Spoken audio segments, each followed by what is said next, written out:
Well, welcome to Coffee with Job, chapter 32, the interesting, very interesting and often neglected chapters featuring Elihu. Now, some of us complain a lot about young people. We say they're either too trivial, or when they get involved with serious things, we state they're young and they do not know. It's not an attitude that the Bible takes. Whilst in our culture there's a danger that we are infantilizing adults and treating children like adults, I think there's a balance in here. And Elihu is a fascinating character because he's a young man, but he's also a very angry young man. These chapters are some of the most difficult and the most interesting in the whole book. There are those who argue that they're a later addition, but I don't think that is the case, although Elihu is not mentioned in the prologue or the epilogue. But this is, as Christopher Ash points out, I think this is Elihu, and what he's doing is he's answering Job, and it's a kind of preparing the way for the Lord to answer Job. I think in this sense, he really is genuinely prophetic. So, what do we know about him? Elihu is a Buzite, which means a descendant of Abraham. And here he is, the angry young man. The word's repeated 4 times. He's angry because Job is accusing God of being in the wrong. He's angry at his friends have been unable to refute Job. But I think there's passion there, but somehow it's also misplaced. Counseling from an angry heart can be dangerous. So, Martin Lloyd-Jones says this: never open the door to the devil. When you lose your temper, you open it wide. It could not be wider. Nothing opens the door more widely than anger, and for this good reason.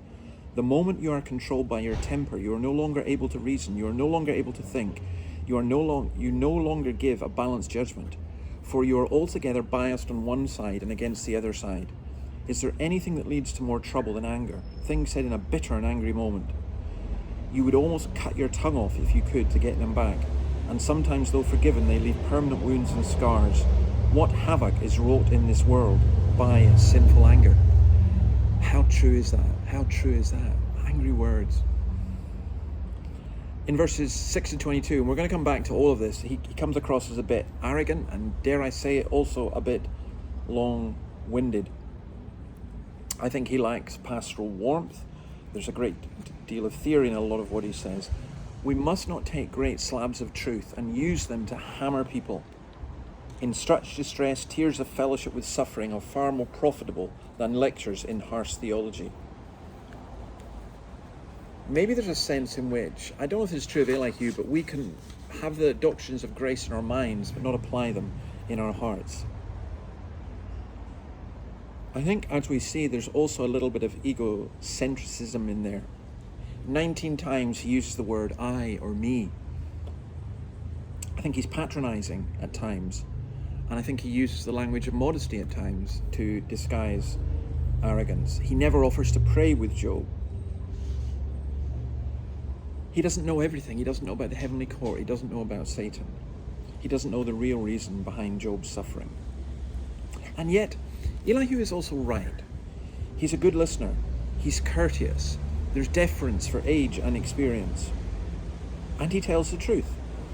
There are some brilliant gems in all of this. I think his idea, not his idea, but the truth that we need revelation is not just the wisdom of years, but we need God's revelation, is very important. What about being young? Elihu says he is human, just like Job.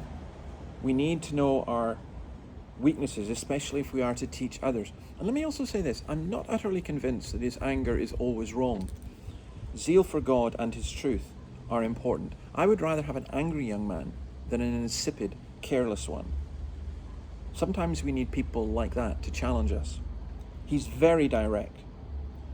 He refers to Job by his first name in his first speech, unlike Job's other friends.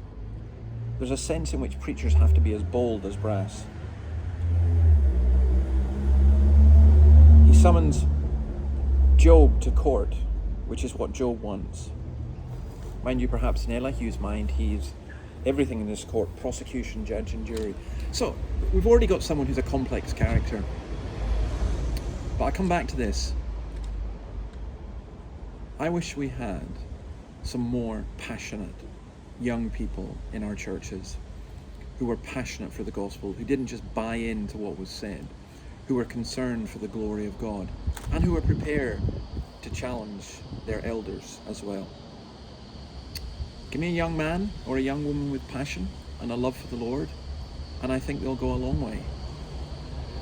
If any of you are younger and you're watching this, God bless you. And remember, it's good to be passionate, but it's good to have self-control as well. And if you can combine those two things together, it's wonderful. We shall return to Elihu tomorrow. See you then. God bless. Bye.